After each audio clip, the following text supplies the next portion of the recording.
नमस्कार, स्वागत है आपके अपने YouTube channel SGY science classes में और मैं हूँ राममूर्ति। दोस्तों, आधुनिक इतिहास के सीरीज में आज हम लोग बातचीत करने जा रहे हैं टॉपिक नंबर 15 में, और जिसका हेडिंग है होम रूल, यानी होम रूल आंदोलन से संबंधित तमाम ऑब्जेक्टिव्स क्वेश्चंस को आज हम लोग डील करेंगे। तो चलिए बिना देरी किए शुरू करते हैं अपने इस पाठशाला को। और ये रहा आज का पहला सवाल आपके स्क्रीन बोर्ड पर। प्रश्न को पढ़िए और जवाब दीजिए। प्रश्न कहता है कि निम्नलिखित में से कौन मुख्य रूप से मद्रास के होम रूल लिंग की स्थापना से संबंधित है? क्या वो मैडम बीकाजी कामा है, एनी बेसेंट है, मतंगनी हाजरा है या सरोजनी नायडू है? यानी मद्रास में होम रूल लिंग से संबंधित कौन है? तो थोड़ा इसके बारे में हम लोग डिटेल से जान लेते हैं। तो देखिए, जैसा कि यहाँ लिखा गया है कि 1915 एवं 1916 में दो होम रूल लिंगों की स्थापना हुई।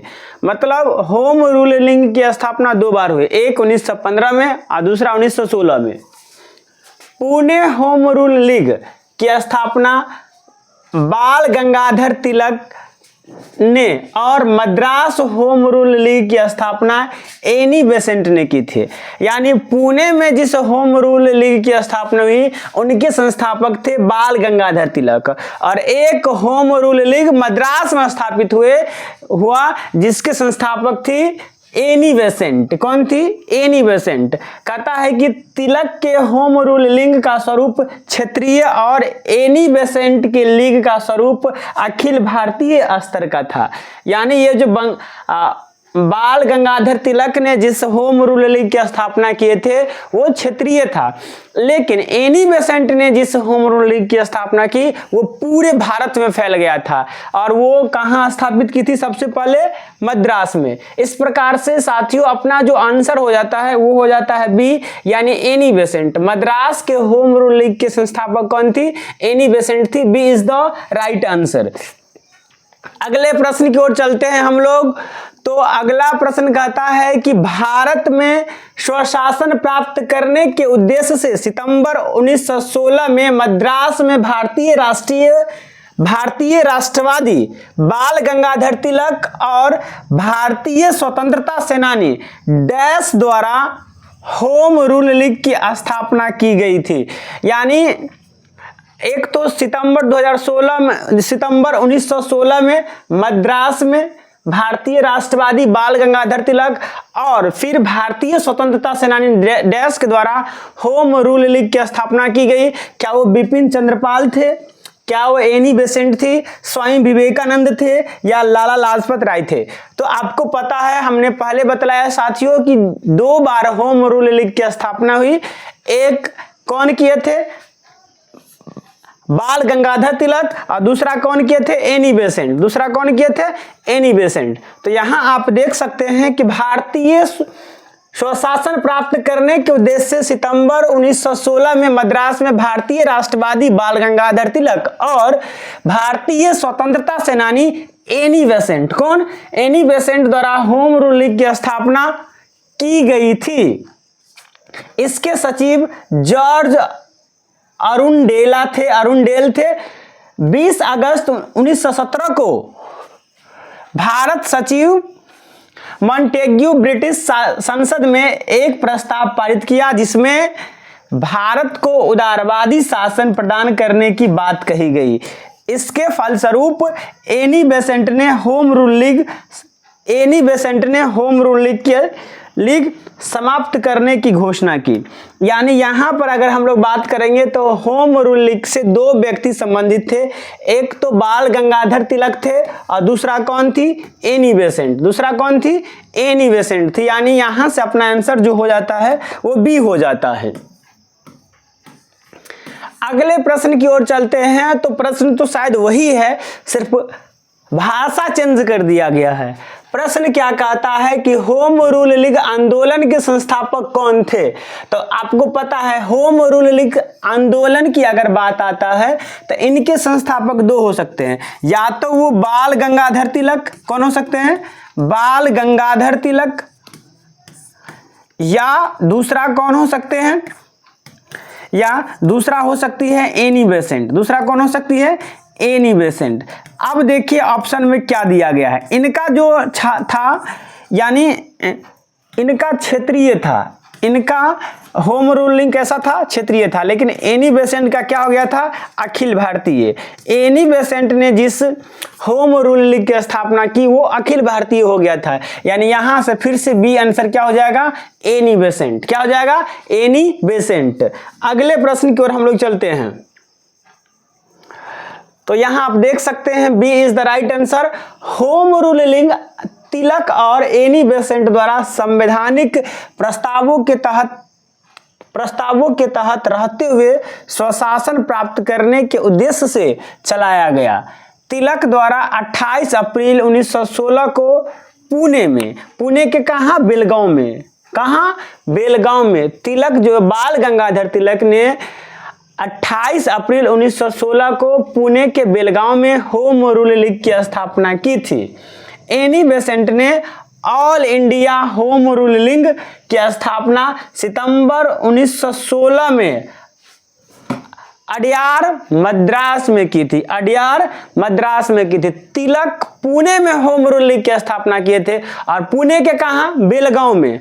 और ये जो एनी बेसेंट थी वो मद्रास में होम रूलिंग की स्थापना की थी और मद्रास में कहा, अडयार में। कहा, अडयार में। इस लीग के सचिव अरुणडेल तथा अध्यक्ष एनी बेसेंट थी। और एनी बेसेंट ने जिस होम रूल लीग की स्थापना की थी मद्रास में, उन्होंने अपना सचिव अरुणडेल को बनाई थी और वो खुद अध्यक्ष बनी थी। तो इस प्रकार से बी आंसर हमने आपको बतलाया। अगले प्रश्न की ओर हम लोग चलते हैं। तो अगला प्रश्न कहता है कि 1915 से 1916 में स्थापित होम रूल लीग निम्न में से किसकी सहायक इकाई के रूप में काम करती थी? क्या वो मुस्लिम लीग, भारतीय राष्ट्रीय कांग्रेस या अतिवादियों या ब्रिटिश राज्य? बताइए इसका सही आंसर क्या होगा। थोड़ा हम लोग डिस्कशन इसके बारे में पढ़ लेते हैं। तो देखिए यहाँ पर लिखा गया है कि 1915 से 1916 में स्थापित होम रूल लीग भारतीय राष्ट्रीय कांग्रेस की सहायक इकाई के रूप में काम करती थी। इस आंदोलन का उद्देश्य स्वराज्य की प्राप्ति करना था, परंतु इस आंदोलन में शास्त्रों का प्रयोग की अनुमति नहीं थी। मतलब ये जो होम रूल लीग जो थी वो कांग्रेस की, भारतीय राष्ट्रीय कांग्रेस की एक सहायक इकाई के रूप में कार्य करती थी। इसका मुख्य उद्देश्य क्या था? स्वराज्य की प्राप्ति करना। परंतु इस आंदोलन का एक नियम क्या था कि वो इस आंदोलन में जो भी व्यक्ति भाग लेते हैं वो शस्त्रों का प्रयोग नहीं करते हैं। यानी इस प्रकार से यहाँ जो अपना सही आंसर होने वाला है वो हो जाएगा फिर से बी, यानी भारतीय राष्ट्रीय कांग्रेस। क्या हो जाएगा? भारतीय राष्ट्रीय कांग्रेस। अगले प्रश्न की ओर हम लोग चलते हैं। और देखिए ये प्रश्न दो बार यूपीपीसीएस में दो बार, एक बार 1991 में और एक बार 1993 में पूछा है। कहता है कि होम रूल लीग आंदोलन सर्वप्रथम किसने प्रारंभ किया? क्या वो एनी बेसेंट, सरोजिनी नायडू, सुरेंद्रनाथ बनर्जी या तिलक? तो देखिए अगर हम बात करते हैं एनी बेसेंट का, तो एनी बेसेंट का जो होम रूल लीग की जो स्थापना हुआ था वो सितंबर 1916 में हुआ था। कब हुआ था? सितंबर 1916 में। और तिलक, बाल गंगाधर तिलक के जो होम रूल लीग था उसका स्थापना हुआ था अप्रैल 1916 में। तो आप ही बताइए सबसे पहले होम रूल लीग आंदोलन का शुरुआत किसने की? क्या वो एनी बेसेंट ने की या तिलक ने की है? तो अब असली बात है अप्रैल पहले आता, सितंबर बाद में, इसीलिए यहाँ पर जो ऑप्शन सही हो जाएगा वो डी हो जाएगा, तिलक।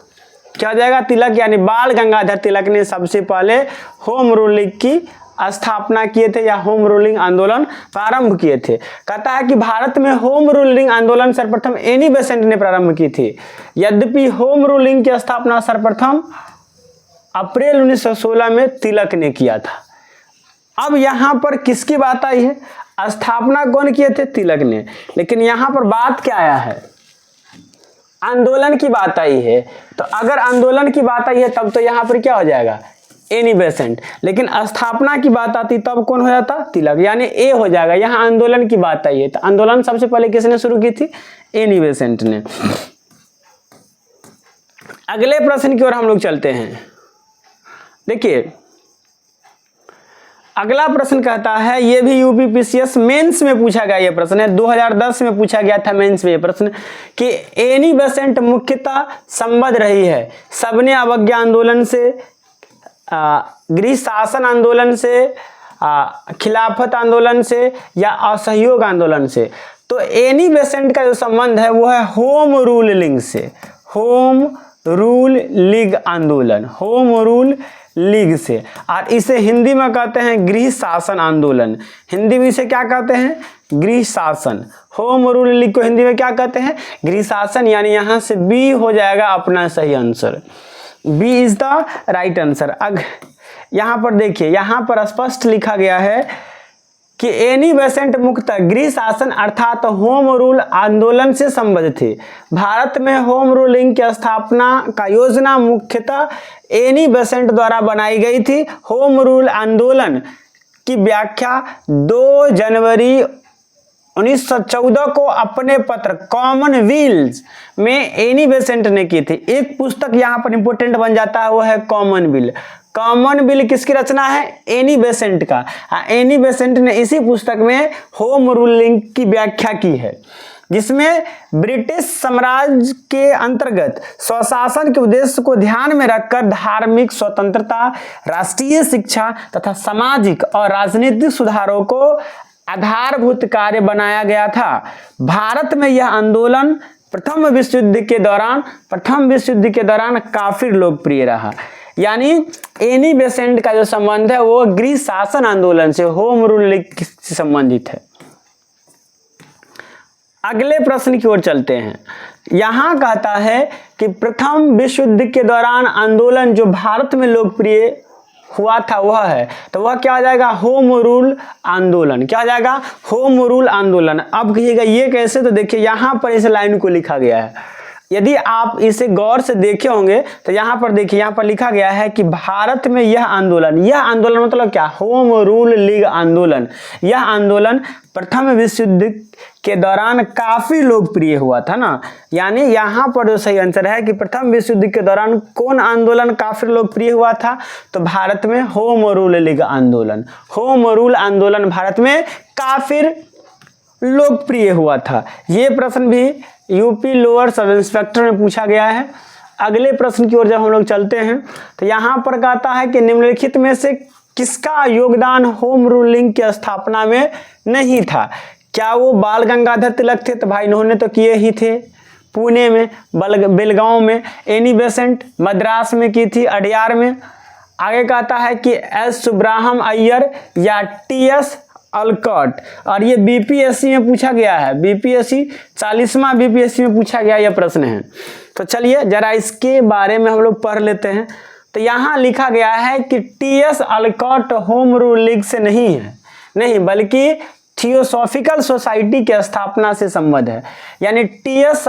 अलकट जो है इनका संबंध होम रूल लीग से नहीं है बल्कि ये थियोसॉफिकल सोसाइटी से संबंधित है। तिलक ने अप्रैल 1916 में तथा एनी बेसेंट ने सितंबर 1916 में होम रूल लीग प्रारंभ किया। एस सुब्रयम अय्यर ने एनी बेसेंट के होम रूलिंग की स्थापना से संबद्ध है। ये जो है एस सुब्रयम अय्यर, डायरेक्ट अय्यर समझिए, अय्यर जी जो है वो किसके होम रूलिंग से संबंधित है? Annie Besant. तो यहां पर जो सही आंसर होने वाला है वो हो जाएगा टी.एस. अलकट। और इनका संबंध किससे है? थियोसॉफिकल सोसाइटी से, थियोसॉफिकल सोसाइटी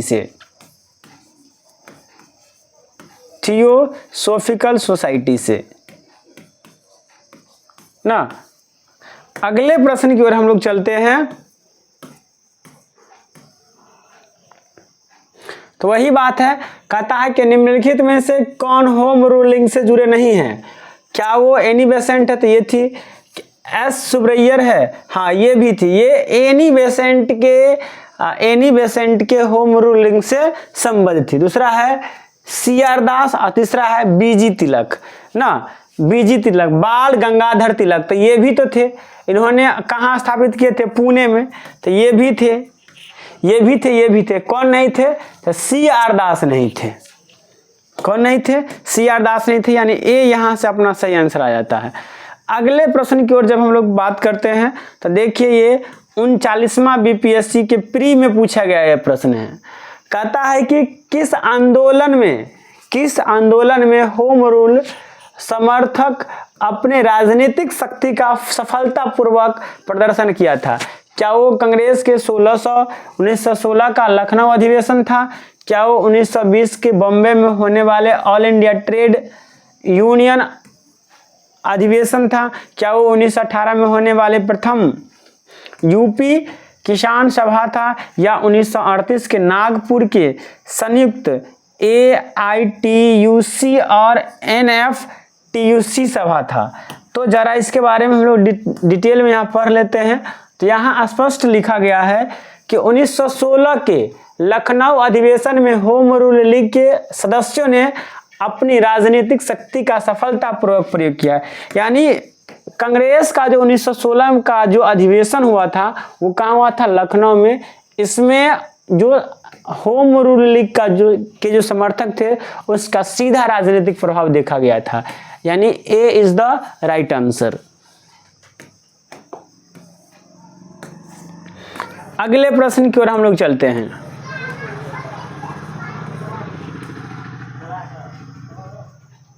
तो अगला प्रश्न कहता है कि होम रूल आंदोलन भारत के स्वतंत्रता संग्राम के एक नए चरण के आरंभ का घोतक था, क्योंकि इसने देश के सामने स्वशासन अर्थात सेल्फ गवर्नमेंट की एक ठोस योजना रखी। आंदोलन का नेतृत्व गांधी जी के हाथ में आ गई। हिंदुओं और मुस्लिमों ने एक संयुक्त संघर्ष प्रारंभ किया या अतिवादियों और उदारवादियों के बीच पुनर्मेल स्थापित किया। ये भी 41वां BPSC में पूछा गया है। तो जरा देखिए इसके बारे में क्या कहा गया है। तो यहाँ कहता है कि होम रूल लीग के दोनों नेता तिलक और एनी बेसेंट की निगाह में स्वराज का अर्थ करीब एक जैसा ही था। ब्रिटिश साम्राज्य के अंतर्गत स्थानीय, प्रांतीय और केंद्रीय स्तर पर उदारवादी शासन एवं प्रशासन का अधिकाधिक व्यवस्था की जाए। मतलब इसमें क्या था कि जो ब्रिटिश साम्राज्य है उसमें स्थानीय स्तर पर, प्रांतीय स्तर पर, केंद्रीय स्तर पर जो है वो क्या किया जाए, स्थानीय लोगों को ज़्यादा मतलब इसमें व्यवस्थित किया जाए। यानी यहाँ से A is the right answer, A सही आंसर इसका हो सकता है। यानी स्वशासन की एक ठोस योजना थी। अगले प्रश्न की ओर हम लोग चलते हैं। तो अगला प्रश्न अब कहता है कि निम्नलिखित में से कौन फेशियन आंदोलन के प्रस्तावक था? क्या वो एनी बेसेंट थी? हाँ, एओ थे, या माइकल मधुसूदन दत्त थे, या आर पान दत्त थे? कौन थे? देखिए ये IAS प्रीलिम्स में पूछा गया ये प्रश्न है, IAS में पूछा गया है। और यहाँ पर बहुत ही छोटा डिस्कशन है इसका कि एनी बेसेंट 1847 से लेकर के 1933 तक फेशियन आंदोलन के प्रस्तावक थे। यानी इसका जो सही आंसर होने वाला है वो हो जाएगा एनी बेसेंट। क्या हो जाएगा? एनी बेसेंट, यानी A is the right answer, Annie Besant. अगले प्रश्न की ओर हम लोग यदि चलते हैं तो यहाँ पर कहता है कि एनी बेसेंट कहता है कि होम रूल लीग प्रारंभ करने के लिए उत्तरदायी थी। तो ए तो सही है। तो देखिए जहाँ ए नहीं उसको काट दीजिए। दूसरा, थियोसॉफिकल सोसाइटी की संस्थापिका थी, तो बी भी सही है। तो ए सही, बी सही, तो जहाँ बी नहीं है उसको काट दीजिए, ये गलती। यहाँ ये गलती, तो तीनों गलती हो गया तो एक ही सही है और ये भी सही है, तो तीनों का सही हो जाएगा। तो यानी D is the right answer. यहाँ नेशनल इंडियन कांग्रेस के एक बार अध्यक्ष भी रही है एनी बेसेंट, वो प्रथम कांग्रेस के प्रथम महिला अध्यक्ष भी बनी है ना। तो यहाँ से डी आंसर हो जाता है। यहाँ आप देख सकते हैं इसका डिस्कशन थोड़ा दिया गया है कि जो एनी बेसेंट होम रूल आंदोलन प्रारंभ करने के लिए एनी बेसेंट ही उत्तरदायी रहे। एनी बेसेंट ने सितंबर 1916 में मद्रास में होम रूल लीग की स्थापना की। हालांकि इससे पहले तिलक ने अप्रैल 1916 में पूना में होम रूल लीग की स्थापना की थी। फिर भी दोनों आपसी सहयोग से अलग अलग क्षेत्रों में काम करते रहे। होम रूल लीग का मुख्य उद्देश्य संवैधानिक तरीके से स्वशासन प्राप्त करना था। एनी बेसेंट के इंडियन नेशनल कांग्रेस के कोलकाता अधिवेशन दिसंबर 1917 के प्रथम महिला अध्यक्षता चुना गया। थियोसॉफिकल सोसाइटी की स्थापना 1875 में अमेरिका में मैडम बाल्बेस्टीन तथा कर्नल ऑल्ट ने किया था। एनी बेसेंट 1869 में इसकी सदस्य बनी। इस प्रकार से कथन ए और 3 सही है जबकि 2 गलत है। सॉरी, यहाँ पर 2 गलत है। एक और 3 थियोसॉफिकल सोसाइटी की स्थापना ये नहीं की थी, ये एनी बेसेंट नहीं की थी। एनी बेसेंट उसकी सदस्य थी। क्या थी वो? एनी बेसेंट उसकी सदस्य थी। स्थापना तो कोई और की थी, यानी सदस्य थी। यानी 1 और 3 सही है। सी इज द राइट आंसर। हम गलत बोल दिए थे। अगले प्रश्न की ओर जब हम लोग चलते हैं तो यहाँ पर ये जो जितने भी आप ये स्टेटमेंट वाला जो सवाल देखते हैं ये सब यूपीएससी में पूछा गया सवाल है। और यूपीएससी में जो भी सवाल पूछे जाते हैं वो थोड़ा तार्किक होता है, उसमें थोड़ा लॉजिक होता है, इसलिए हम पूरे स्टेटमेंट को पढ़ के ही उसे समझ सकते हैं। जैसे कि इससे पहले जो सवाल पूछा गया था, देखिए ये स्टेटमेंट वाला सवाल था और ये यूपीएससी में आईएएस प्रीलिम्स में पूछा गया प्रश्न था। देखिए यहाँ पर 2013 के आईएएस प्रीलिम्स में प्रश्न पूछा गया है और ये इतने जटिल प्रश्न हैं, इसलिए तो यूपीएससी थोड़ा टफ होता है। चलिए आगे की ओर चलते हैं हम लोग। भाई कौन है तुम, हट जाओ। चलिए और देखिए एक बार फिर से ये प्रश्न आईएएस इंडियन एडमिनिस्ट्रेटिव